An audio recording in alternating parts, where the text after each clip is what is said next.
মাদক খাইলে কে মা কে বোন কে দাদি কে দাদা হ্যাঁ কোনো সেন্স থাকে না। মাদক খাইয়া হেরা বহুত কিছুই করতে পারে, একটার পর একটা মেয়ে দোষিত হইতেই আছে, কোনো বিচার নাই। আজকে যে কাজটা করছে আমার মনে হয় দেশের মধ্যে একটু কাঁপে উঠবই। এরকম একটা শিশু বাচ্চারে যে দুই টুকরা কইরা যে দর্শন করে মাইরা ফেলাইছে, আমরা খুশি আছি।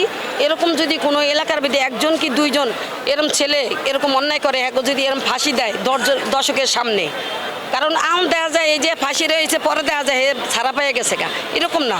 দর্শকের সামনে যদি ফাঁসির রায়টা দেয় তাইলে মনে করেন কোনো এলাকায় একটা মেয়ে শিশু বাচ্চা দর্শন হইতে একটু ভয় পাইবো, মানুষ একটু আতঙ্ক থাকবো যে না আমারও ফাঁসি হইতে পারে ধরা খাইলে। তাহলে এরকম শৃঙ্খলাভাবে যদি মানুষ একটার পর একটা ফাঁসি দেয় এরকম, তাইলে আর এই কোনো শিশু বাচ্চা দর্শন হবে না। এই বাংলাদেশের মধ্যে আজকে কয়েক বছরের মধ্যে কয়েকশো শিশু বাচ্চা মারা গেল এই দোষিত হইয়া কে লেগা, 8 বছরে 7 বছরে 6 বছরে 3 বছরে 4 বছরে। আমরা এমন কোনো মাস নাই যে দুই একজন দোষিত না হইতে দেই। কিন্তু এইগুলি আজকে যে কাজটা করছে সরকারে, ওনার কাছে আমি সরকারের কাছে বলি যে আল্লাহর কাছে লাখ লাখ শুকরিয়া আদায় করে ওনার জন্য দোয়াও করি। আর সাংবাদিক ভাইকের কাছে বলি যে এরকম যদি কোনো লোক দেখেন, নষ্ট লোক খারাপ লোক, তাদের লগ লাখ ফাঁসি দেওয়ার চেষ্টা করবেন, কিন্তু জনগণের সামনে আলাদা হবে না। কারণ বহু দর্শিত হয়েছে, কোনো ফাঁসির রায় আমি দিতে দেখি না, আর কোনো বিচারও কেউ পায় নাই। একটার পর একটা মেয়ে দর্শিত হইতেই আছে, কোনো বিচার নাই।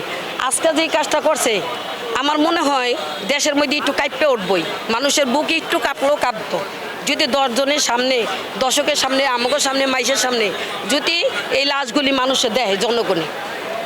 আর যদি বলি যে হে ফাঁসিরা হয়েছে পিছনে, হ্যাঁ দেখি না, কোনো জনগণ দেখে না, তাইলে তো আমরা বিশ্বাস করবো কি দিয়া? আমরা তো সব কিছু হারাই ফেলাম, আমার কোনো বিশ্বাসই থাকবো না, আমাকে আইনের উপরে কোনো শ্রদ্ধাই থাকবো না যদি আমরা যদি লাশ না দেখি নিজ চোখে। কারণ আজকে আপনার মেয়ে, কালকে আমার মেয়ে, পরশুদিন আরেকজনের মেয়ে, যাইতেই পারবো, কেউ তো বলতে পারে না। শিশু সন্তান, কন্যা সন্তান, ছেলে সন্তান, সব কিছু আল্লাহর মালিক, দেখে আল্লাহ। কারণ কেউ তো বলতে পারে না আমার ছেলেই হবে, মেয়ে হবে না। সাংবাদিকেরও মেয়ে হইতে পারে, একটা লয়ারেরও মেয়ে হইতে পারে, আমাদেরও মেয়ে হইতে পারে, এরকম একটার পর একটা হইতেই থাকবো। একটা জজেরও মেয়ে নিয়ে দর্শন করতেই পারে, এখন কোনো বুকপিট নাই। কারণ আর একটা কথা আপনার কাছে বলি যে মাদক বন্ধ করার কি প্রকার আছে এটা আপনারা একটু চেষ্টা করেন।